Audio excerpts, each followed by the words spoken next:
नमस्कार। एक बात सोचिए, सर्दियों में जब हम स्वेटर उतारते हैं तो वो चट-चट की आवाज, या फिर वो बचपन वाला एक्सपेरिमेंट जब कंघी को बालों में रगड़कर कागज के छोटे-छोटे टुकड़ों के पास ले जाते थे और वो चिपक जाते थे। ये कोई जादू नहीं है, ये है प्योर साइंस। तो चलिए आज इसी के पीछे के विज्ञान यानी वैद्युत आवेश के मूल सिद्धांतों को समझते हैं। तो सबसे बड़ा सवाल यही उठता है कि आखिर दो मामूली सी चीजों को आपस में रगड़ने भर से उनमें ये हल्की चीजों को अपनी तरफ खींचने की ताकत कहाँ से जाती है? क्या है इसके पीछे का राज? तो चलिए इस रहस्यमयी आकर्षण के पीछे के विज्ञान की परतें खोलते हैं। देखिए, फिजिक्स की एक पूरी ब्रांच है जो इसी चीज को स्टडी करती है। उसे कहते हैं स्थिर वैद्युतिकी या अंग्रेजी में इलेक्ट्रोस्टैटिक्स। अब नाम से ही काफी कुछ साफ है ना? स्थिर मतलब रुका हुआ, तो ये रुके हुए आवेशों और उनके असर की पढ़ाई है। तो अब आते हैं इस पूरी कहानी के हीरो पर, यानी वैद्युत आवेश पर। आखिर ये है क्या भला? इसे आसान भाषा में समझें तो वैद्युत आवेश किसी भी पदार्थ का वो गुण है जिसके कारण वो दूसरी चीजों को आकर्षित या प्रतिकर्षित करता है, जैसा कि कंघी के साथ हुआ था। जब दो चीजों को रगड़ा जाता है तो उनमें यही गुण पैदा हो जाता है, और जब किसी चीज में ये गुण आ जाए तो हम कहते हैं कि वो वस्तु आवेशित हो गई है या चार्ज्ड हो गई है। पर यह होता कैसे है? इसका असली जवाब चीजों के बहुत अंदर एटॉमिक लेवल पर छिपा है। सारा खेल असल में इलेक्ट्रॉनों का है, उनकी कमी या ज्यादा होने का। होता यह है कि जब हम दो चीजों को रगड़ते हैं तो एक चीज से इलेक्ट्रॉन निकलकर दूसरी पर कूद जाते हैं, और इलेक्ट्रॉनों के इसी आने जाने से, लेनदेन से दो तरह के चार्ज पैदा होते हैं। ये दो टाइप हैं, पॉजिटिव चार्ज यानी धनावेश और नेगेटिव चार्ज यानी ऋणावेश। अब ये बहुत सिंपल है। सोचिए, जिस चीज ने अपने इलेक्ट्रॉन खो दिए उसमें इलेक्ट्रॉनों की कमी हो गई तो वो हो गई पॉजिटिवली चार्ज्ड, और जिस चीज को वो इलेक्ट्रॉन मिल गए उसमें इलेक्ट्रॉन ज्यादा हो गए तो वो हो गई नेगेटिवली चार्ज्ड। तो अब हमारे पास दो तरह के चार्ज हैं, पॉजिटिव और नेगेटिव। सवाल यह है कि ये एक दूसरे के साथ पेश कैसे आते हैं। यहीं से आते हैं आकर्षण और प्रतिकर्षण के वो बेसिक नियम जो हम सब ने स्कूल में पढ़े हैं। नियम बड़ा सीधा सा है। एक जैसे चार्ज मतलब पॉजिटिव पॉजिटिव या नेगेटिव नेगेटिव एक दूसरे को पसंद नहीं करते, वो एक दूसरे से दूर भागते हैं यानी प्रतिकर्षित करते हैं। लेकिन जो ऑपोजिट चार्ज होते हैं यानी पॉजिटिव और नेगेटिव, वो एक दूसरे को अपनी तरफ खींचते हैं, आकर्षित करते हैं। और बस यही वो जादू है जो कंघी और कागज के टुकड़ों के बीच काम करता है। अब देखिए, साइंस में सिर्फ क्या और कैसे से काम नहीं चलता, कितना ये जानना भी बहुत जरूरी है। तो इस चार्ज को नापते कैसे हैं? चलिए इसके मात्रक यानी इसकी यूनिट की बात करते हैं। तो जो स्टैंडर्ड MKS सिस्टम है उसमें इलेक्ट्रिक चार्ज को नापने की यूनिट है कूलाम। ये बस एक नाम है जो वैज्ञानिकों को ये बताने में मदद करता है कि किसी चीज पर एग्जैक्टली कितना चार्ज है, कम है या ज्यादा है। और एक बात, आज हमने जो भी ये कॉन्सेप्ट समझे हैं वो सीधे इस स्रोत से लिए गए हैं। मतलब ये जानकारी पूरी तरह से इस सोर्स मटेरियल पर आधारित है जहां इन बेसिक प्रिंसिपल्स को बहुत अच्छे से समझाया गया है। तो आज हमने देखा कि कैसे चार्ज के ये बड़े ही सरल से नियम आकर्षण और प्रतिकर्षण की पूरी कहानी लिखते हैं। पर जरा एक पल रुक कर सोचिए, ये बात कितनी कमाल की है कि यही छोटे छोटे अदृश्य नियम एक एटम के अंदर से लेकर हमारी विशाल आकाश गंगाओं तक हर चीज को उसकी जगह पर बनाए रखते हैं। तो आखिर में एक बड़ा सवाल छोड़ जाते हैं कि चार्ज के यही सीधे साधे से नियम हमारे ब्रह्मांड की इतनी बड़ी बड़ी संरचनाएं आखिर बनाते कैसे हैं। नमस्कार, आज हम बात करने वाले हैं इलेक्ट्रिक चार्ज के 3 सबसे बेसिक लेकिन कमाल के सिद्धांतों के बारे में। तो चलिए बिना देर के शुरू करते हैं। तो सबसे पहला और सबसे बड़ा सवाल तो यही उठता है ना, कि भाई एक ऐसी ताकत जो हमें दिखाई ही नहीं देती, उसे हम नापते कैसे हैं? सोचिए जरा। यही सवाल हमारी आज की पूरी बातचीत की नींव रखने वाला है, और इसी सवाल का जवाब हमें हमारे पहले सिद्धांत तक ले जाता है, और वो है आवेश को मापने की यूनिट यानी उसका मात्रक। और वो यूनिट है कूलोम्ब। जी हाँ, जब भी हम चार्ज को नापते हैं तो हम कहते हैं इतने कूलोम्ब। पर ये कूलोम आखिर है क्या? मतलब ये शब्द आया कहां से? अब यहीं पर बात मजेदार हो जाती है। ये जो कूलोम है ना, ये कोई ऐसे ही हवा में रखा गया नाम नहीं है। ये तो उन यूनिट से ही निकलकर आया है जिनके बारे में हम सब पहले से जानते हैं। चलिए देखते हैं कैसे। तो देखिए, सारी कहानी शुरू होती है इलेक्ट्रिक करंट यानी बिजली के बहाव के एक बहुत ही सिंपल से फॉर्मूले से। फॉर्मूला है I बराबर है Q बटा T, मतलब करंट बराबर है चार्ज को समय से डिवाइड करने पर। ठीक है, अब मान लीजिए कि हमें सिर्फ चार्ज यानी Q की वैल्यू पता करनी है। तो क्या करेंगे? हम बस इसी फॉर्मूले को थोड़ा सा घुमा देंगे और हमें मिल जाएगा Q बराबर है I गुना T। सिंपल। और बस यहीं पर सारा राज खुल जाता है। देखिए, करंट की यूनिट क्या होती है? एम्पियर, और समय की सेकंड। तो जब हम कहते हैं एम्पियर गुना सेकंड, असल में हम उसी को एक कूलॉम कहते हैं। है ना कमाल की बात? कितना सीधा और सरल है। तो ये तो हुई यूनिट की बात। अब चलते हैं हमारे दूसरे सिद्धांत की तरफ, जो कि एक यूनिवर्सल नियम है, एक ऐसा नियम जो कभी कहीं नहीं टूटता। और ये है law of conservation of charge, यानी वैद्युत आवेश संरक्षण का नियम। ये हमारे ब्रह्मांड के सबसे बुनियादी नियमों में से एक है। इसका सीधा सा मतलब ये है कि इस पूरे यूनिवर्स का टोटल चार्ज हमेशा एक जैसा यानी कांस्टेंट रहता है। मतलब हम न तो नया चार्ज बना सकते हैं और न ही उसे खत्म कर सकते हैं। हाँ, हम उसे बस एक जगह से दूसरी जगह ट्रांसफर जरूर कर सकते हैं। जैसे याद है बचपन में जब हम कंघी को बालों में रगड़ते थे तो क्या होता था? चार्ज बालों से निकलकर कंघी में चला जाता था, बस ट्रांसफर होता था, नया बनता नहीं था। तो ठीक है, हमने ये समझ लिया कि चार्ज को नापते कैसे हैं और ये भी कि वो हमेशा कंजर्व्ड रहता है। तो अब चलते हैं चार्ज की सबसे छोटी मतलब सबसे बुनियादी यूनिट पर। इसे कहते हैं फंडामेंटल चार्ज या मूल आवेश।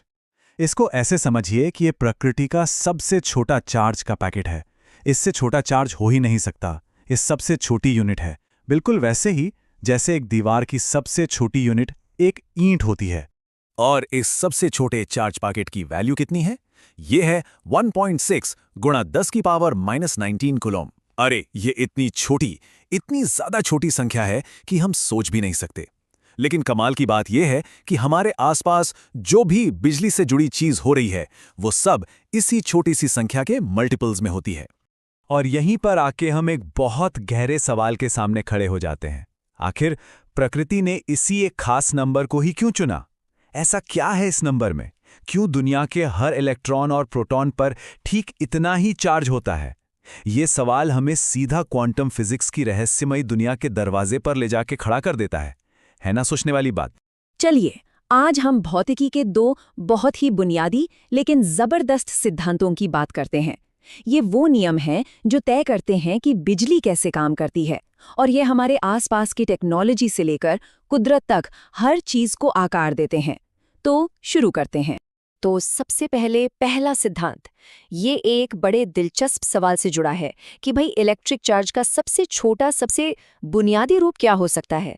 इसे कहते हैं आवेश का क्वांटीकरण। तो ये आवेश का क्वांटीकरण आखिर है क्या? देखिए, ये सिद्धांत सीधी सी बात कहता है कि इलेक्ट्रिक चार्ज बहते हुए पानी जैसा नहीं है जो लगातार हो। नहीं, ये रेत के कणों जैसा है, अलग अलग गिने जा सकने वाले पैकेट में। मतलब आप चार्ज को तोड़ते तोड़ते अनगिनत छोटे टुकड़ों में नहीं बांट सकते। एक लिमिट है, एक सबसे छोटी, सबसे बुनियादी यूनिट होती है, और बस उससे छोटा कुछ नहीं। और ये बात इस उदाहरण में कितनी बढ़िया तरह से समझाई गई है। किसी भी चार्ज्ड पार्टिकल पर जो चार्ज होगा ना, वो हमेशा ई नाम की एक बेसिक यूनिट का पूरा मल्टीपल होगा।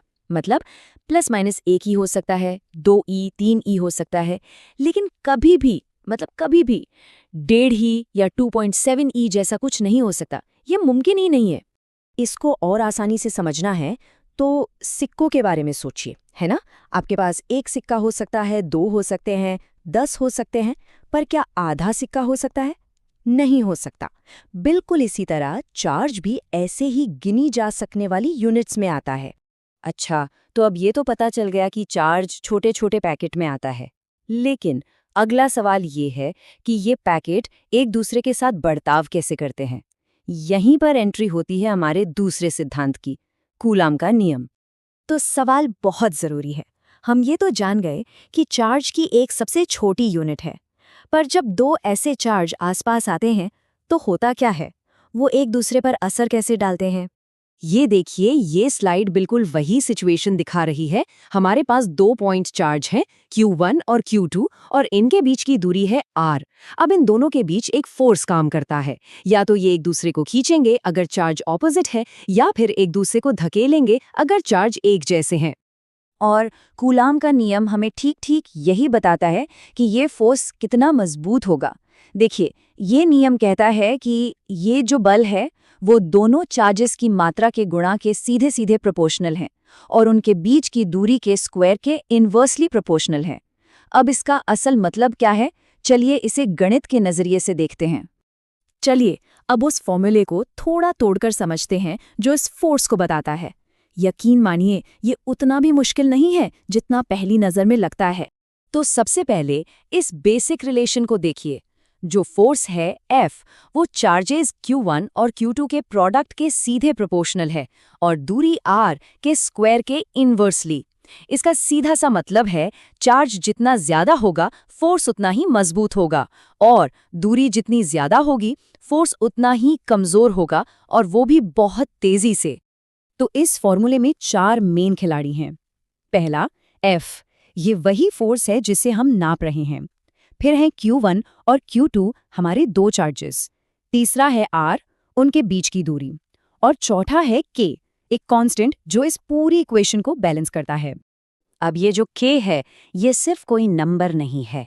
ये एक प्रोपोर्शनैलिटी कांस्टेंट है जो ये तय करता है कि फोर्स कितना तगड़ा होगा। और इसकी वैल्यू इस बात पर निर्भर करती है कि चार्ज कहाँ रखे हैं, हवा में, पानी में, या फिर वैक्यूम यानी खाली जगह में। वैक्यूम के लिए इसकी एक खास वैल्यू होती है, और वैक्यूम के लिए K की वैल्यू बहुत बड़ी है, 9.0 x 10⁻⁹। ये जबरदस्त नंबर दिखाता है कि इलेक्ट्रिक फोर्स असल में कितने ज्यादा पावरफुल होते हैं, भले ही वो छोटे छोटे चार्जेस के बीच ही क्यों न लग रहे हों। ठीक है, तो हमने काफी कुछ देख लिया। चलिए अब इन 2 जरूरी नियमों को फटाफट समराइज करते हैं। ये दोनों मिलकर ही आप समझिए कि इलेक्ट्रिक की पूरी दुनिया की नींव रखते हैं। तो 2 सबसे बड़ी बातें जो हमने सीखी। पहली, चार्ज क्वांटीकृत है, यानी ये हमेशा गिनी जा सकने वाली फिक्स्ड यूनिट्स में ही आता है। और दूसरी, कूलम का नियम, जो हमें बताता है कि इन चार्जेस के बीच लगने वाला फोर्स उनकी मात्रा और दूरी पर कैसे डिपेंड करता है। और ये सब हमें एक बहुत बड़े सवाल पर लाके छोड़ देता है कि ये 2 जो देखने में इतने सीधे साधे नियम हैं, ये पूरे ब्रह्मांड को कैसे चलाते हैं। छोटे से छोटे एटम से लेके बड़ी बड़ी गैलेक्सीज तक, सब कुछ। ये सोचना ही कितना कमाल का है कि कुदरत के इतने पेचीदा राज कितने सुंदर और आसान समीकरणों में छुपे हुए हैं। नमस्ते, आज हम फिजिक्स के एक बड़े कमाल के प्रिंसिपल पर बात करेंगे। प्रिंसिपल ऑफ सुपरपोजिशन, यानी अध्यारोपण का सिद्धांत। हम समझेंगे कि जब एक अकेले चार्ज पर ढेर सारे इलेक्ट्रिक फोर्स एक साथ लग रहे हों तो आखिर होता क्या है। तो शुरुआत करते हैं इसी बेसिक सवाल से। सोचिए, एक चार्ज है और उस पर एक ही वक्त पर कई दूसरे चार्जेस फोर्स लगा रहे हैं, तो उस बेचारे अकेले चार्ज का होगा क्या। ये एक पहेली जैसा है ना। चलिए आज इसी को सुलझाते हैं। तो चलो इस पहेली को थोड़ा और खोलते हैं। एक सीन इमेजिन करते हैं कि हमारा एक मेन चार्ज है और वो दूसरे बहुत सारे चार्जेस की, कह सकते हैं, एक भीड़ से घिरा हुआ है। तो मान लीजिए एक अकेला चार्ज है, नाम दे देते हैं Q1। अब इस पर Q2, Q3, Q4 और ना जाने कितने सारे चार्जेस, सब के सब एक ही टाइम पर इसे खींच भी रहे हैं और धकेल भी रहे हैं। अब हर चार्ज का अपना अलग फोर्स है। सवाल ये है कि हम पता कैसे लगाएं कि Q1 पर नेट, मतलब कुल मिलाकर, कितना और किस डायरेक्शन में फोर्स लग रहा है। अच्छा, इस कॉम्प्लेक्स प्रॉब्लम को समझने के लिए चलिए चीजों को एकदम सिंपल कर देते हैं। हम सबसे बेसिक लेवल पर जाते हैं, सिर्फ 2 चार्जेस के बीच के इंटरैक्शन को देखते हैं। और मजे की बात यह है कि किसी भी 2 चार्ज के बीच जो फोर्स लगता है, मान लीजिए Q1 और Q2 के बीच, उसको इस बात से कोई फर्क नहीं पड़ता कि आसपास दूसरे चार्जेस हैं या नहीं। ये फोर्स हम कूलम के नियम से आराम से इंडिपेंडेंटली निकाल सकते हैं। ये तो समझिए एक तरह की 1-on-1 बातचीत है जिस पर दूसरों का कोई असर नहीं होता। और बस यहीं पर हमारी उस चार्जेस की भीड़ वाली प्रॉब्लम का एक बहुत ही एलिगेंट, एक बहुत ही खूबसूरत सॉल्यूशन सामने आता है, और उसी का नाम है प्रिंसिपल ऑफ सुपरपोजिशन। देखिए, इसकी डेफिनेशन बहुत ही सीधी सादी है। ये प्रिंसिपल कहता है कि किसी एक चार्ज पर बाकी सभी चार्जेस की वजह से जो टोटल फोर्स लगता है ना, वो हर एक चार्ज के लगाए गए अलग अलग फोर्सेस का वेक्टर सम होता है। मतलब ये कि हम सिर्फ फोर्स की वैल्यू नहीं, बल्कि उसकी डायरेक्शन को भी ध्यान में रखकर उन्हें जोड़ते हैं। फिजिक्स में ये बहुत ही पावरफुल आइडिया है, सच में। आप जरा इस स्लाइड को देखिए, ये प्रिंसिपल को एक्शन में दिखा रही है। गौर से देखिए, हमारा जो मेन चार्ज है Q1, उस पर हर दूसरे चार्ज से Q2 से Q3 से सबसे एक एरो आता दिख रहा है। ये जो एरोज हैं F12, F13, ये असल में अलग-अलग फोर्सेस और उनकी डायरेक्शंस दिखा रहे हैं। और प्रिंसिपल ऑफ सुपरपोजिशन बस इन्हीं सारे एरोज को, इन्हीं वेक्टर्स को एक साथ जोड़ने का ही नाम है। ठीक है, तो अब आगे बढ़ते हैं। अब देखते हैं कि ये जो सिद्धांत है, ये उस मैथमेटिकल इक्वेशन में कैसे बदलता है जो हमने देखी थी। टोटल फोर्स निकालने का जो प्रोसेस है वो बड़ा सिस्टमैटिक है। देखिए, स्टेप बाय स्टेप चलते हैं। सबसे पहले हम Q2 की वजह से Q1 पर लगने वाला फोर्स F12 कैलकुलेट करते हैं, फिर Q3 की वजह से F13, और बस ऐसे ही करते जाते हैं जितने भी चार्जेस हैं सबके लिए, और आखिर में इन सारे फोर्स वेक्टर्स को एक साथ जोड़ देते हैं। बस इतना ही। तो सबसे ज़रूरी बात क्या निकल कर आई कि जो टोटल फोर्स है, जिसे हम F1 कह रहे हैं, वो बस इन सारे इंडिविजुअल फोर्सेस का जोड़ है। F12 प्लस F13 प्लस ऐसे ही आगे। देखिए कितना सिंपल है ये इक्वेशन। और ये है वो फाइनल इक्वेशन। हाँ, मुझे पता है देखने में थोड़ा डरावना लग सकता है, पर अब हम जानते हैं कि ये है क्या। ये बस उसी सिंपल इक्वेशन का एक डिटेल्ड फॉर्म है। ध्यान से देखिए, ब्रैकेट के अंदर का हर एक टुकड़ा, जैसे Q1 Q2 by R12 square R12 cap, ये और कुछ नहीं, बस कूलम के नियम से निकाला गया एक सिंगल फोर्स है, जैसे F12। तो हम कर क्या रहे हैं? बस उन्हीं सारे अलग अलग फोर्सेस को एक साथ लाइन में रखकर जोड़ रहे हैं। तो आखिर में सवाल उठता है कि ये इतना ज़रूरी क्यों है? मतलब ये प्रिंसिपल सिर्फ इस एक इक्वेशन से तो कहीं ज़्यादा है, तो इसकी अहमियत क्या है? देखिए, यहाँ से जो सबसे बड़ी बात सीखने को मिलती है वो ये है कि नेचर की बड़ी बड़ी कॉम्प्लेक्स प्रॉब्लम्स को भी अक्सर सिंपल, इंडिपेंडेंट हिस्सों में तोड़ा जा सकता है और फिर उन्हें वापस जोड़कर सॉल्व किया जा सकता है। ये जो जोड़ने का सिद्धांत है ना, ये फिजिक्स की दुनिया में एक बहुत ही पावरफुल और फंडामेंटल टूल है। और ये सिर्फ इलेक्ट्रोस्टैटिक्स में ही नहीं, बल्कि वेव्स और फील्ड्स जैसी कई दूसरी जगहों पर भी बार बार हमारे सामने आता है। और इसी सवाल के साथ हम आज की बात खत्म करते हैं। क्या फिजिक्स के कुछ और एरियाज के बारे में सोच सकते हैं जहां चीज़ों को समझने के लिए यही जोड़ने वाला प्रिंसिपल काम आता हो? सोचिएगा ज़रूर, ये एक काफ़ी दिलचस्प सवाल है।